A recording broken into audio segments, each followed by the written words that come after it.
Hey, what's going on, everybody? Alex with you here again, as usual. Thanks for dropping by. We're going to be taking a look today at the DGT Pegasus. Now, before some of you guys might start raising your eyebrows and saying, wait a minute, this video is certainly, there's a mistake that it's uploaded today. This must be one of those older videos that he had on his channel from when he just started this channel that he's uploading or re-uploading. No, it is 2003, in fact, almost July now. And we're going to be taking a look at a product that's possibly over 5 years old. I know Pegasus has been around since before I created my channel, but for two reasons, I'm going to kind of tell you why I believe it's still relevant that I review this product today. Reason number one is that ultimately I want this channel to grow and become sort of all-inclusive. I want to be able to gather and find all kinds of different chess sets for you guys to see, to share with you guys. Not necessarily so that you guys can go out and purchase these chess sets, but just for the common curiosity.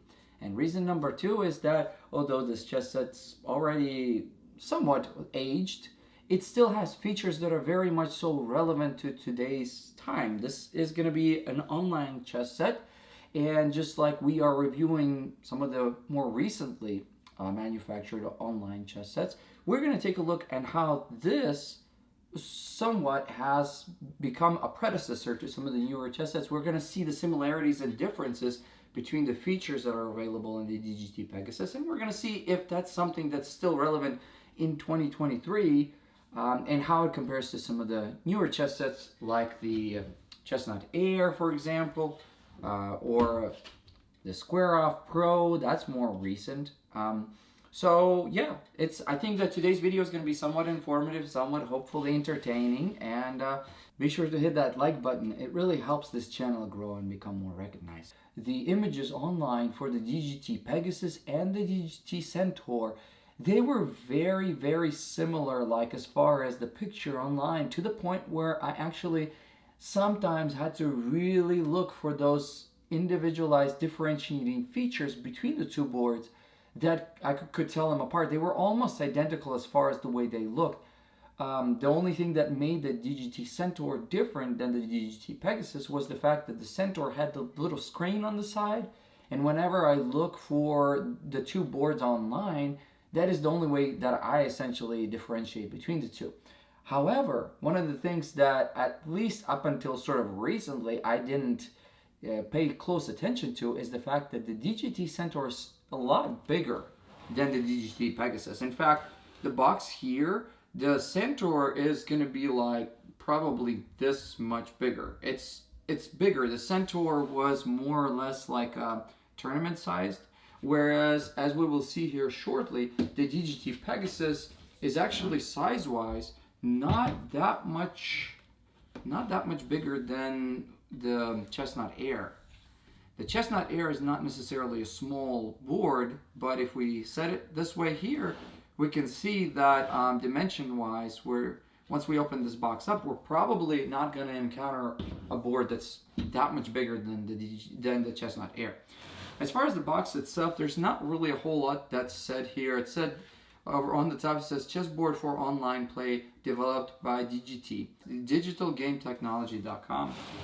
On the back side, you have just a little DGT Pegasus online chessboard, same as in the front. There's no other specifications anywhere on the box, and that's kind of an interesting thing to consider, because when I did my review, for example, of the SquareOff Pro or the SquareOff Swap, remember how many different things were like present on the box as far as like the features and everything that they were talking about? So it makes you wonder, like, if the box itself, as we see here, doesn't really have any advertisement anywhere, any features or anything that would be like aimed to be written on the box in such a way that, let's say I go to a store and this stands on the shelf, and then I'm like, what is this DGT? Is there anything else I can read about it? No, nothing. There's nothing that tells me what this is, as opposed to the SquareOff boxes are made in such a way that you would encounter them somewhere in a store and be like, oh, SquareOff Swap, or, you know, what have you. And then they'll look in the back and they'll say, oh, wow, yeah, a lot of specifications. I think I'm going to buy it. That kind of thing. You know what I mean? Like, there's a lot of advertisement on some of the other boards, where in this case, it's like, It's almost as if this hasn't been meant to be anywhere on the shelf. So without further ado, let's go ahead and we're gonna unwrap this and take a look. Alrighty, so we're gonna go ahead and remove the wrapping. One of the first things that I wanna kind of show you guys right over here, it says before first use, calibrate the DGT Pegasus board. We've seen the same feature with calibrating boards on the Chessup, and I believe there are some other electronic boards that may or may not implicitly tell you to calibrate your board. But it's interesting to see that this type of calibration feature is something that some of these electronic boards are in need of. I know with the Chessup, when they required you to calibrate your board, if you didn't calibrate your board before first use, you would get these little tiny individualized kind of flickers on some of the squares for no particular reason. And you have to calibrate the board to prevent those flickering from occurring. I wonder if it's the same way here. We open up the board like this, and inside we see the DGT board itself. As you can see here, there's not a lot of extra space or padding available. In some cases, we've seen boards that have a lot of extra padding, but here it's a nice design of the box. But I do wonder if, like, while being shipped and stuff, there's ever any concern with, like, if the box itself were to be damaged from the side, it would immediately damage the board because there's no extra padding. I'm gonna go ahead and put the board out of the way for a minute. We'll take a look at what else is in here.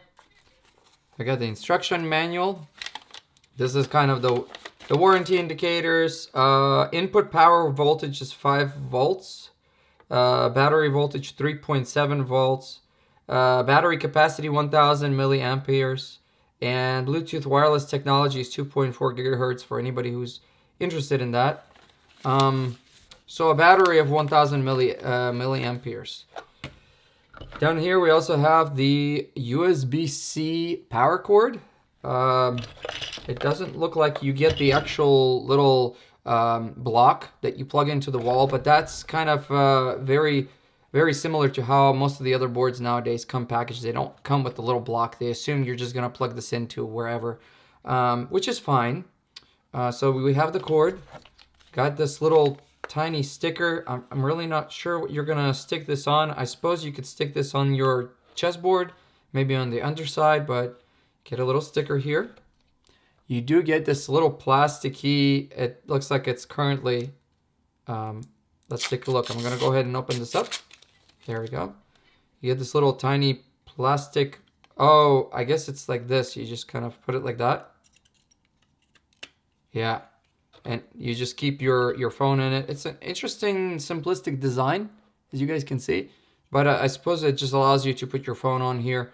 There's no angle adjustment on this thing, unlike the Chessnut Air and the Chessup, where you had like a really nice, elaborate angle adjusting device. And once you put it in, it's like really hard to take it out. And then you get the bag with the chess pieces in here. You also get the quick startup guide, as we see with most of these boards. Charge your board if it's empty. You need to have some kind of a charger that's not provided. 2-hour charge time on a wall charger, and a PC USB charging will take 10 hours. Okay, well, it's good to know, about 2 hours out of the wall socket. Turn the on-off button.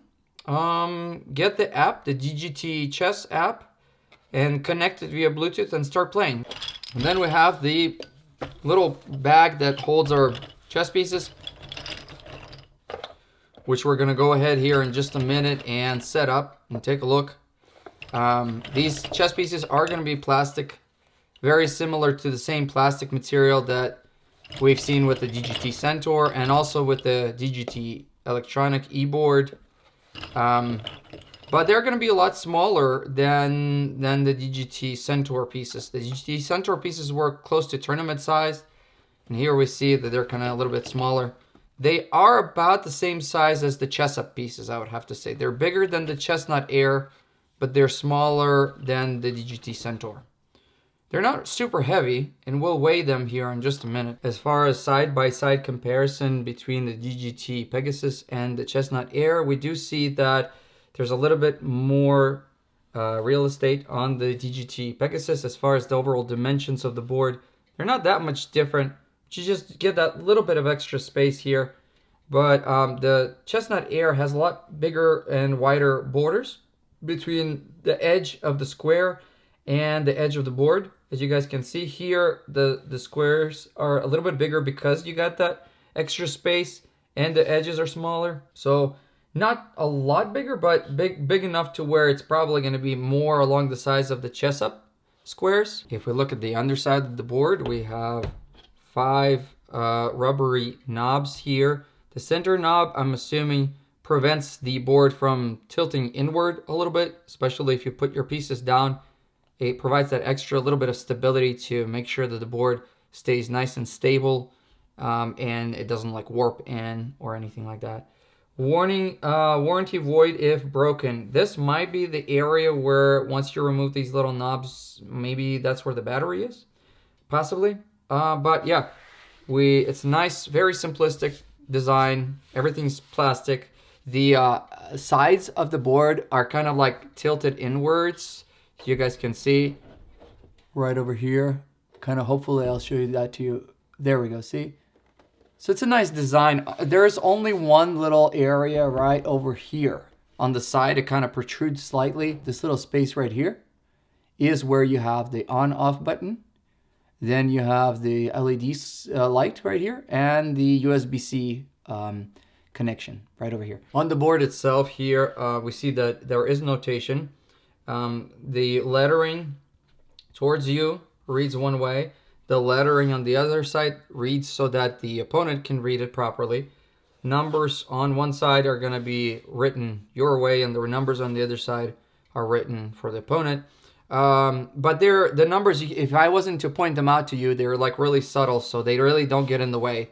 As we've seen, like with the Chestnut Air, the numbers are a lot more pronounced, as you guys can see here, which makes it reading the numbers a lot easier.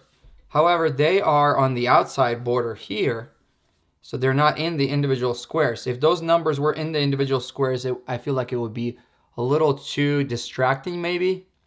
But in this case, they are within the squares, and they're made in such a way that it really, if you don't need them, so to speak, they're not really there because you don't really notice them all that much, which is nice. If you turn the power button on like this, we get this little circulating indicator here with nice bright LED lights, and that little indicator light is the time at which the Bluetooth can recognize the board. It's reading 976 grams if we put this board as opposed to the Chestnut Air board. If we put that on here, 1.5 kilograms for the Chestnut Air and right under 1 kilogram for the DGT. But then again, the Chestnut Air, quality-wise, is made out of real wood, so there's very little plastic aside maybe from this top part here. A lot of it is wood, and wood is going to be a little bit heavier, whereas this is kind of made with mostly plastic here.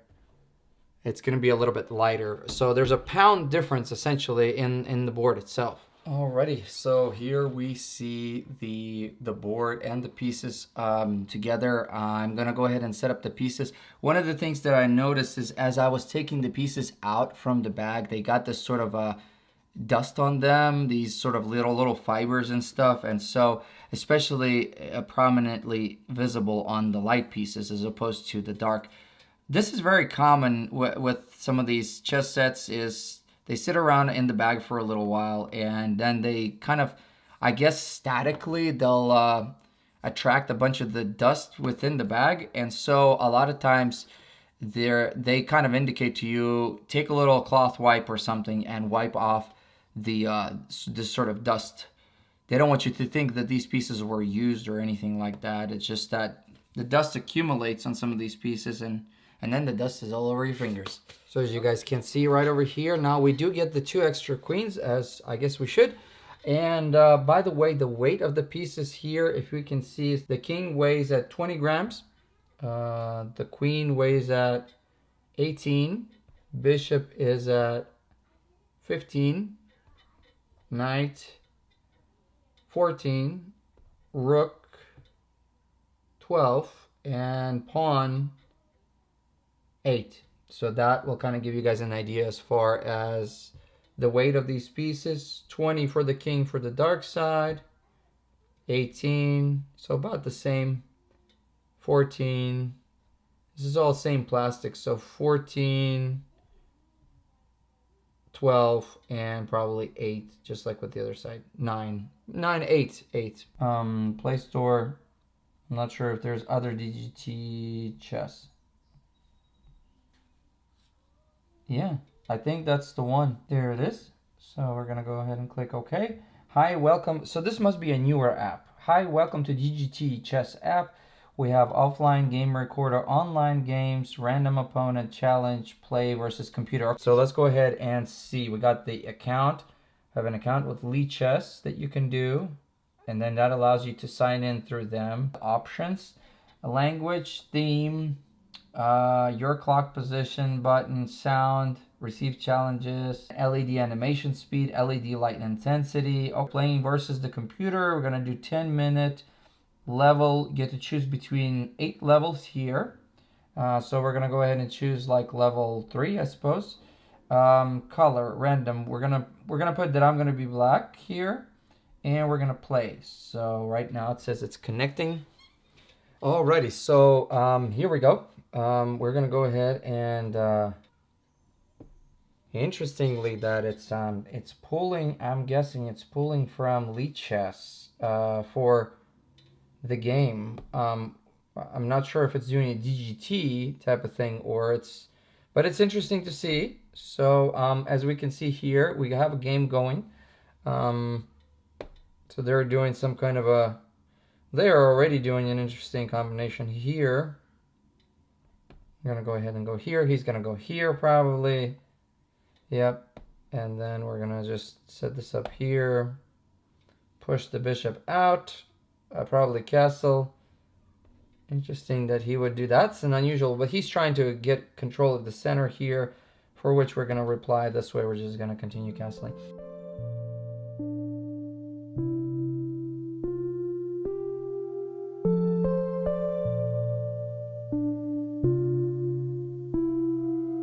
Yeah, as you guys can see right over here, it says Chess computer. So it's utilizing Chess here because I logged in.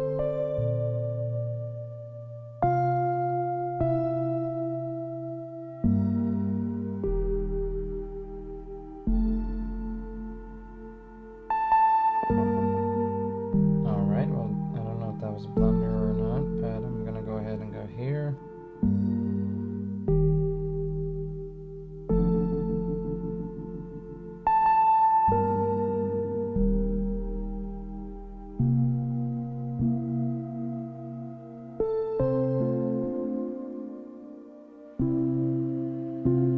I ran out of time, and I think I was at a worse position anyway, so usually 10-minute games don't really work well for me. As you guys can see, I probably made a blunder here or there. The outcome here is probably more favorable towards the light side, plus I blundered a couple of pieces away, but this is what the LED lights will look like on lowest intensity. We still get them a little bit, but this would be preferable, I guess. See how dim they are? This would be preferable if you're playing in a dark room somewhere or at night in the evening where you don't want the LED lights to be like fatiguing your eyes. So that's good to see. Is LED at its brightest? So you guys can see it's relatively bright. I think this particular setting would do well on like a bright day outside. It looks pretty good. Looks pretty good. On a really bright setting, you see that there's these additional little knobs that kind of light up, or at least you can see them on the sides of the squares. In the games that you played, you can see local player. This will allow you to see and then you can copy it. BGN copy to clipboard, and then you can paste it or whatever. That's kind of convenient. Same with this game here. Immediately we see the entire notation. We can go ahead and copy it and paste it where we need to paste it. So that's kind of cool to see.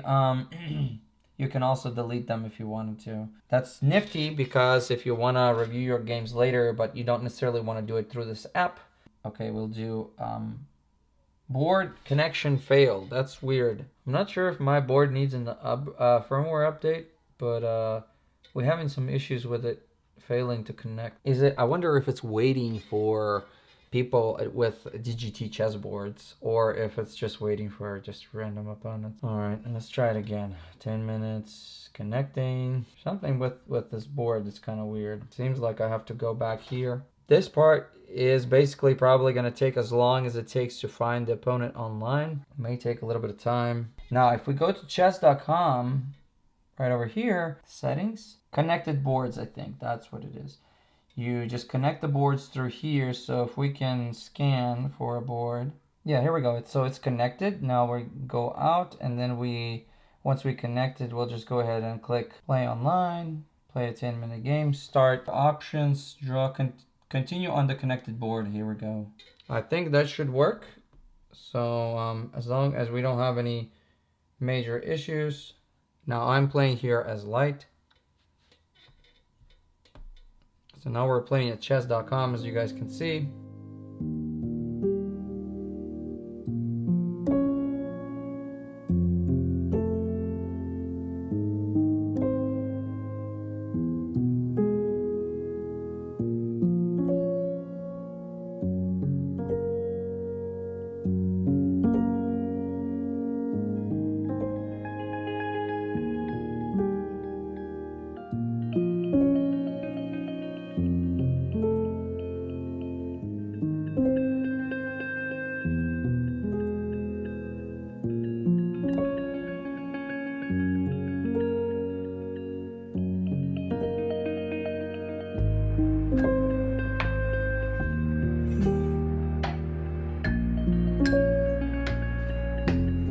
Okay, so he just left the room.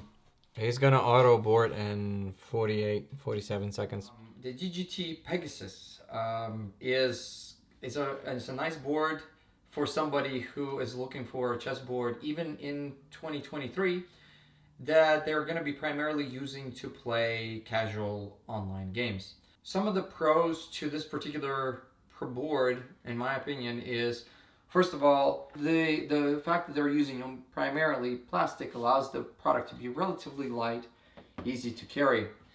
I kind of wish that it came already with some kind of a bag that you can use to transport this. It would be nice if the bag was already provided as part of the packaging. It would just make it a kind of an overall complete package. Whereas like right now, we got the board, we got the pieces, but we don't have a bag. So then you have to go back and either purchase a third-party bag or have to spend more money on the bag itself. So although most of the time we see that the bag is something that's not offered in the product itself, I feel like moving forward, most of these electronic boards should provide some kind of a bag that goes with it. It's a great gift idea, I feel like. It's a great idea for somebody who's looking for a chessboard. Another advantage that I feel like this board has is the LED lights, the little round circles. As we've seen, when you put it in the options for really bright, they're really bright. That's really cool to see. So if you're playing outside somewhere, the little circles are going to be bright enough for you to be able to see. Now, having said that, I mean the squares on the Chessnut Evo are really bright too. So in comparison, for example, maybe the Chessnut Air, the little LED lights do get bright, but because they're not circular and because they only have that little light on the side here, perhaps on a sunny day maybe it might be a little bit harder to see, although I've never had any issues with that. But I just like the way that the circles here are. They're kind of the same LED lighting that you get on the DGT Centaur. Now the DGT Centaur, as you guys have seen, was a lot bigger. It was almost tournament sized, I believe. It was big. Pieces were bigger. Here everything is a lot more compact.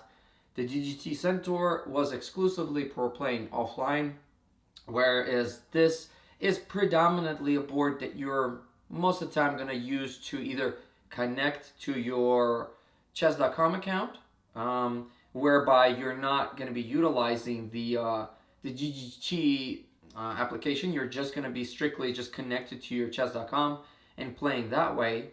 Or you can use the DGT app and go that way, and then DGT will basically guide you into Lichess from where you can either play against the Lichess computer of different levels, as we've seen 1 through 8, or you can play somebody online. So more or less, we've got everything covered.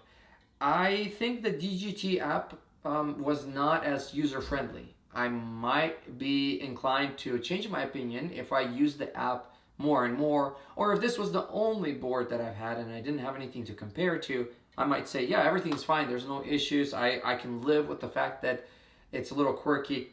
One of the things that I kind of found a little annoying is that every time I got out of the games from within the DGT app, it seemed like the connection for some reason between the board and my phone would like abruptly stop. And then me going back into the games or new games that I want to play, it for some reason said connection failure.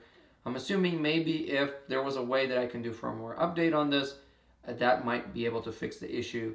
But as of now, like, I didn't really like that. I had to click and try to reconnect every time I wanted to start a new game. I like the option of getting like a very, very simple reading of like your past games, and it shows you that notation, and immediately you can click and it'll copy it to clipboard.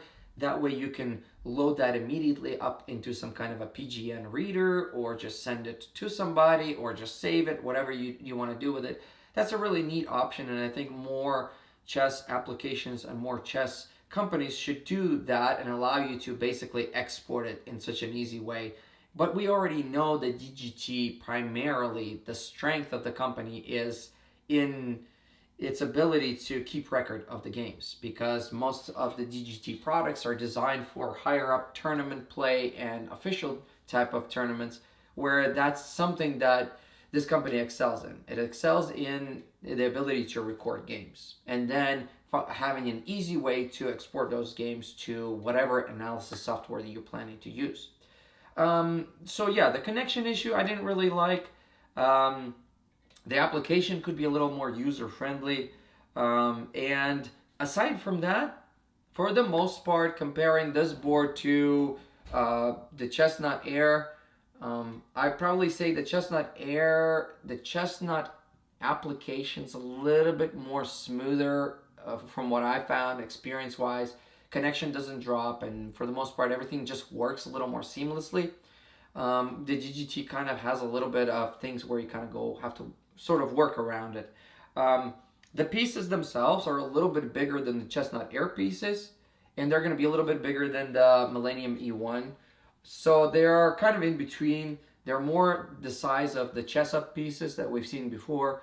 Given that they're a little bit bigger, it kind of allows us to use them a little bit better ergonomically. They're a little bit closer to tournament size pieces, so you don't really have any issues with like finding these pieces too small or bumping into pieces when you're playing, that kind of thing. There's really nothing that I can say about the pieces. They're kind of light, but at the same time they're heavy enough for you to really not feel them being too light or anything like that. They got good balance. They don't like they're a little bit, I guess you could say they're a little bit weighted on the bottom, so they got a good balance. And overall, it's a nice board. It's a nice gift idea for somebody that is looking for one. But once again, right now in today's age of 2023, we're seeing so many different companies jumping on board and coming up with all kinds of different electronic chess boards that we have to, at this point, compare this board to some of these new and uprising boards. And I'd have to say that it's a good board, and it does most of the stuff that we want it to do as far as an online type of board. The only downside I would have to say about this particular board is the price. Okay, right now, and most of the time when I see the DGT Pegasus board, whether it's on House of Staunton or whether you're purchasing it on Amazon or any other vendors, the price of this board is going to be slightly above 300. So it's going to be about, like, I bought this board for 327, and I know on House of Staunton it retails for like 365 or something like that. Most of the time House of Stone has at least like a 10% discount. So if we do 365 minus 36, we're getting right around the same price tag as what I paid for it. It is possible you might be able to find it a little bit cheaper, but I doubt you're going to be able to find it under 300 unless you're finding it used somewhere. 300 for a board that only does online with Fleet Chess and chess.com really doesn't offer you any additional options, so to speak. Well made, sort of, but at this day and age, the Chessnut that has given us pretty much everything that the DGT has for a fraction of the price. You can get this for like under 200. So I mean, saving a lot of money. I think the DGT company, and I don't have anything bad to say about the DGT company, but I don't necessarily think the company itself is too concerned about making boards for casual chess players, just because they are so absorbed in being this niche company for like serious gameplay, for like tournaments and everything, and they make those big boards that are like part of the official tournaments and everything. It's kind of like if we have a company that makes like nifty calculators for people that have video games on it and whatnot, and it's just like these nice shiny different color calculators, versus a company that makes the Texas Instrument, the TI-83s, the TI-89s. That company doesn't have to fiddle around and make it like approachable by the average person like me, because they're already too busy making official calculators for like testing and everything. Maybe that's how DGT is. Maybe eventually they are going to really focus in on the market of like the average player, but considering that they're not really dropping the price for the DGT Pegasus, and they haven't dropped it for years, I don't necessarily think that that's part of their focus at this time. So yeah, if this board right now, I would say new, I think this board should sell now for $199 with a carrying pouch to make it competitive with some of the boards that are available right now. I think that they should include a carrying pouch together with a purchase and sell it for $199, not $365. That way it would be more, because like if you think about it, like think about the video that I did, the Millennium E1. That board was also small, a little smaller than this. It was also specifically designed for online play, and it was retailing for $200. So, I mean, yeah, this is a little bit bigger, a little bit more ergonomic, but still, for what features it offers you, I think it should be more of a $200 board this time. Anyways, well, let me know in the comments below what you think about this product. Like I said, I want to have the opportunity to offer you all kinds of different chess sets, chess boards, so that you guys will benefit in some way. And if you found this video interesting, hit that like button, comment below, and stay tuned. I'm going to have a lot more cool boards coming up, so see you guys next time.